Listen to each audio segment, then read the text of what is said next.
Olá, estudante, bem-vindo à nossa aula de leitura e produção textual. Eu sou o professor André Mesquita. Nessa aula nós vamos entender o que é texto, o que nós podemos chamar de texto, e nós vamos identificar também alguns elementos textuais. Eu vou contar para vocês uma história, que é a história de um linguista chamado Benveniste, um linguista francês, assim como eu sou linguista também, então eu sempre vou dar esses exemplos de linguística, vou sempre puxar um pouco para a minha área.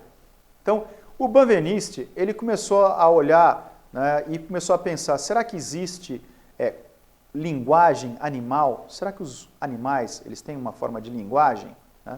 Então ele começou a pensar nisso e ele fez um exercício que ele viu um apicultor, um biólogo que trabalhava com apicultura, ele leu um estudo do sujeito. E esse estudo desse sujeito falava sobre a forma de comunicação das abelhas.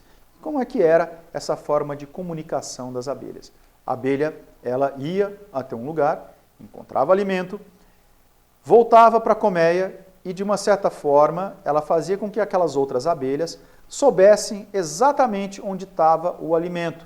Então, ela vinha e fazia uma espécie de dança em uma forma de 8 circulares, e o número de 8 que ela fazia era a distância que aquele objeto estava, que aquele alimento estava, e a posição que ela fazia esse 8 era mais ou menos a inclinação que as abelhas deviam seguir para chegar naquele alimento.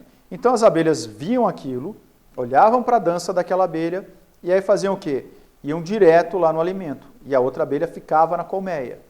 Então o Benveniste começou a pensar, será que a gente pode dizer que isso é uma linguagem? Será que a gente pode entender essa forma de comunicação das abelhas, essa forma de comunicação animal como uma espécie de linguagem? Ele chegou à conclusão que não. Por quê? Porque essa forma de comunicação, ela é unilateral. E a nossa forma de comunicação, a nossa linguagem, ela é dialógica, ou seja, eu converso com outra pessoa. Uma fala minha espera uma resposta do outro. Alguém pode compreender, entender e me dizer coisas. A gente pode estabelecer um diálogo.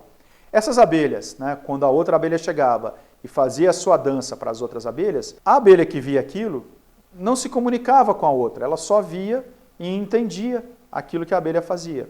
A nossa linguagem também é passível de ser decomposta, ou seja, eu posso multifacetar aquilo que eu estou falando em várias partes. Então, por exemplo, eu posso contar uma história ou contar só parte dessa história. A abelha, por exemplo, não podia dividir aquilo que ela estava fazendo para a outra abelha. A abelha não podia fazer só uma parte daquilo. Aquilo era um todo, aquela comunicação era um todo e era só aquilo. E outra coisa, a abelha não podia comunicar coisas além do que tinha ali. Por exemplo, se ela quisesse dizer que perto da árvore, ali onde tinha alimento, tinha um tamanduá. Isso era impossível, ela só conseguia dizer informações objetivas, alimento naquela direção específica. Então, o Benveniste chegou à conclusão de que os animais, sim, eles se comunicam, mas eles não têm linguagem, e que a linguagem é uma capacidade absolutamente humana. Ou seja, linguagem é a nossa habilidade ou capacidade de utilizar signos para comunicar coisas. E ela pode ser decomposta em várias faces, ela pode acrescentar elementos e ela é necessariamente dialógica, ou seja, eu converso com alguém e essa pessoa pode me responder também. Bom, então isso é linguagem. E o que é língua? Eu vou pegar o exemplo do fundador da linguística, que é o Saussure. Saussure vai dizer que a língua é um tesouro depositado no interior de cada falante de uma dada comunidade. Quer um exemplo, para a gente entender melhor o que ele estava dizendo? Qual é a nossa comunidade aqui? Nossa comunidade é a comunidade dos falantes do português. E qual é o tesouro depositado em cada falante do português? É a língua portuguesa. Ou seja, então língua é esse conjunto de códigos que a gente tem ali que vai caracterizar aquilo que a gente fala. Por exemplo, você tem a língua francesa, a língua inglesa, a língua russa, e você tem a linguagem, que é a nossa capacidade de comunicar. Então, eu me comunico usando uma língua, mas essa capacidade é a linguagem. E quando a gente fala de leitura e produção de textos, o que a gente vai entender com leitura e produção de texto? é que a leitura e a produção de texto, né, é uma espécie de uso secundário da linguagem. O que significa isso? Você se lembra quando você aprendeu a falar? Provavelmente não, né? Mas você já deve ter visto uma criança aprendendo a falar. Essa criança aprende a falar a partir do contato que ela vai ter com os falantes da língua. Se uma criança, por exemplo, nasce aqui no Brasil e eu pego essa criança e levo para a China, o que vai acontecer com ela? Ela vai aprender a falar chinês, ela não vai aprender a falar português, porque ela nasceu aqui no Brasil. Por que ela vai aprender a falar chinês? Ela escuta e interage com as pessoas que falam o chinês e ela vai aprender isso sozinha. Ela vai aprender isso naturalmente a partir do convívio com os falantes dessa língua. Por isso que a gente fala português naturalmente. Então a pessoa ela vai aprendendo a partir do convívio. A mesma coisa acontece com a linguagem escrita? Pode até ser que tenha acontecido com alguma outra pessoa que você conheça. Pode até ser, mas na verdade não. Na verdade, todo mundo que aprende a ler e escrever, ou aprende porque alguma outra pessoa sentou essa pessoa lá e ensinou ela a ler e escrever, ou porque essa pessoa, mais comumente, frequentou uma escola em que foi ensinada a ela a ler e escrever. Então, por isso que a gente diz que a leitura e a escrita é um aprendizado secundário, é uma forma secundária de uso da linguagem. E é aí que é importante a gente pensar sobre isso. Por quê? Porque ela nunca acaba, porque ela nunca termina. Ah, eu já sei ler. Não, na verdade, a gente tem que ter essa prática para sempre na nossa vida, porque a gente vai sempre aprendendo coisas novas com a leitura e com a escrita. Por quê? Porque os meios vão se modificando, os meios de aprendizado, os meios de comunicação, eles vão se aprimorando. Por exemplo, um aluno que estivesse assistindo a minha aula, né, há 20 anos, porque eu já tenho mais ou menos 20 anos que eu dou aula, ele não ia ver isso por uma câmera, possivelmente, né? Por quê? Naquele momento só existia a comunicação em sala de aula. Então era um pouco diferente, eu não dava exatamente essa aula que eu dou aqui agora. Eu me comunicava de uma forma diferente, porque eu esperava ele pensar, esperava ele raciocinar. Eu não preciso fazer isso, porque você pode simplesmente pausar esse vídeo agora. Viu? Né? Então a gente pode utilizar esses recursos e eu tive que fazer o quê? Refazer a minha aula, modificar a minha aula para ela ficar mais dinâmica, para ela ficar mais interessante para alguém que está me vendo aí do outro lado do computador ou do outro lado do smartphone. Então, uma coisa que a gente precisa para aprender a ler e escrever, e para aprender a ler e escrever continuamente, é de engajamento. A gente tem que se engajar nisso, né? E além disso, a gente tem que ter métodos e técnicas para que a gente aprenda a escrever, a utilizar a língua, a empregar a linguagem. E esse processo é um processo contínuo que não vai se esgotar absolutamente. Ele não se esgota nunca, porque eu vou aprender o tempo inteiro como que eu vou lidar com isso, como é que eu vou lidar com aquilo, como é que eu vou me pronunciar, como é que eu vou fazer, eu tenho que me reinventar o tempo inteiro. Imagine aqui que se eu não fosse capaz de me reinventar e tivesse que dar aquela mesma aula que eu dava em sala de aula, né? Você ia ficar ali entediado. Então, o uso, né, da língua está ligado a determinadas situações conversacionais. O que é exatamente isso? Uma primeira coisa envolve a história daquela pessoa com quem eu estou conversando com ela.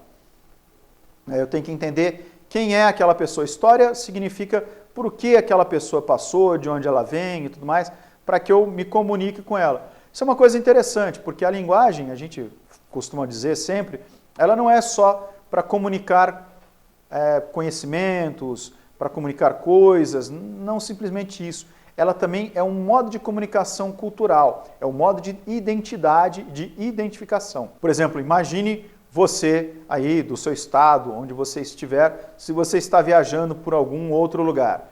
E aí você começa a ouvir uma coisa que lhe é familiar. O que ele é familiar? Um sotaque muito parecido. E aí você olha para a pessoa e fala assim, olha, você aí, você é da minha terra? Né? E aí a pessoa vai dizer, sim, eu sou de lá e tal. Como é que você descobriu isso? Ouvindo a pessoa falar. Porque você a identifica a partir do modo como ela fala, né? Da expressão que ela usa. Então, isso é um traço de identidade. Então, as pessoas começam a usar a linguagem e isso faz parte da história dela. E também pelas características em que essas pessoas se encontram. A gente vai ver isso mais para frente, né? Que essas características vão ser uma parte da composição do gênero que a gente vai utilizar para se comunicar. Também faz parte disso o grau de formalidade ou informalidade. A gente tem a informalidade e formalidade, a gente às vezes pensa que é formal, não formal. Mas na verdade não é isso não. A gente tem uma linha que vai do mais informal para o mais formal e dependendo da situação a gente vai estar em algum ponto dessa linha. A gente às vezes não pode ser muito formal, às vezes a gente pensa que é só a terra ou o mar, mas não é bem isso. A gente vai ter que entender como é que a gente vai se posicionar. Por exemplo, aqui nessa aula há uma certa formalidade, mas há também uma certa informalidade. Imagine você numa reunião com pessoas que você vai apresentar um projeto. Você vai apresentar um projeto, então se você ficar duro e absolutamente formal, as pessoas vão ficar entediadas e esse tédio vai causar o quê? Até um desmérito para o seu projeto. Vai causar a pessoa começar a falar assim, puxa, esse cara é tão chato, esse projeto deve ser horrível. Então você tem que usar uma certa maleabilidade, você vai ter que entender aquela situação para produzir o seu texto, para produzir o seu discurso, a sua fala. E a gente tem que pensar qual é o meu objetivo. Se o meu objetivo é ser objetivo, que eu seja objetivo, que eu diga as coisas ali diretamente. Se na verdade eu quero dar voltas, não explicar e tudo mais, eu vou fantasiando, eu vou dizendo e tudo mais. Pense, por exemplo, no apresentador de TV, que ele está ali na TV e ele não pode dizer quem é o próximo convidado. Ele vai dizer o quê? Ele vai enrolar, ele não vai dizer, dar pistas, ele vai falar daqui a pouco eu falo, espera aí. Imagine, por exemplo, que você vai apresentar um sujeito na reunião do seu trabalho. Como é que você tem que se comportar? De maneira mais objetiva. Esse é o fulano de tal, ele está aqui na reunião por causa disso, a especialidade dele é essa e ele veio aqui nessa reunião para esse objetivo. É assim que a gente se comunica de maneira objetiva. Então eu proponho aqui para vocês uma atividade. Você vai assistir a um filme muito legal que se chama A Chegada, Arrival em inglês. É um filme dirigido pelo Denis Villeneuve, um diretor canadense, com a Amy Adams, o Jeremy Renner e o Forest Whitaker. Esse filme conta a história de naves espaciais, de alienígenas que chegam à Terra. Eles chegam à Terra e aí o que acontece? Existe um problema. O problema é um problema de comunicação. O que esses alienígenas querem? Eles não falam a nossa língua, nós não falamos a língua deles. Então, o que eu tenho que fazer? Alguém tem que aprender a língua do outro. Então, é designada uma linguista, essa linguista vivida pela Amy Adams, ela vai até a nave dos alienígenas e vai tentar estabelecer uma forma de comunicação com esses alienígenas. E é muito interessante os processos que ela vai construindo a partir das hipóteses de comunicação que ela vai fazendo. Ela tenta uma coisa, não dá certo, ela tenta uma outra, não dá certo, e aí ela vai aprendendo, Olha, isso não deu certo, então eu vou tentar essa, e ela vai aprendendo aos poucos até que ela, vamos ver se consegue ou não, A gente só vai saber isso assistindo ao filme. Então, convido a você a assistir A Chegada, Arrival, do Denis Villeneuve, e pensar nos processos de aprendizado que a personagem da linguista teve ali para entender e tentar entender como se comunicar com aqueles alienígenas. Então, bom filme e boa atividade. Então vamos agora para a nossa pergunta de fixação. Vamos pensar naquilo que eu falei bem no início da aula. Existe linguagem animal? Existe ou não existe? O que vocês acham? Então responde aí, quero ver a tua resposta. Então, ok, estudante, um abraço e até a nossa próxima aula.